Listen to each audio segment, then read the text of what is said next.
தோப்பு பூரா தேடிட்டு வரேன். எங்க போயிருந்த? ஆமா, மோட்டருக்கு காயில் கட்டுறதுக்காக போயிருந்தேன். எதுக்கா என்ன தேடுனீங்க? நம்ம ஊருக்கு ஒரு புது பணக்காரி வந்திருக்காள்ல. யாரு? அவதான் அந்த மல்லிகாவா நெல்லிக்காவா? அவ திமிரு பிடிச்சவளாச்சே. அந்த திமிரு பிடிச்சவதா நம்ம ஊர் ஏழைகளோட நிலைமைய புரிஞ்சுக்கிட்டு ஒரு அரைக்கு 10 ரூபா கொடுக்கறாளாம். ஓ, அவளை நான் கவனிச்சுக்கிறேமா.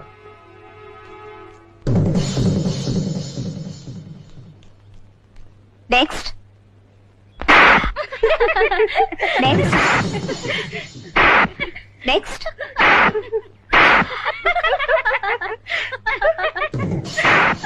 நெக்ஸ்ட்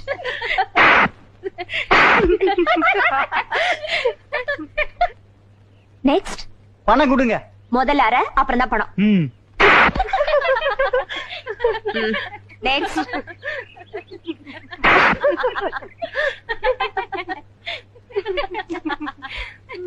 இந்த கணத்துல இறஞ்சிட்டு இன்னொரு 10 ரூபா கொடுங்களேன்.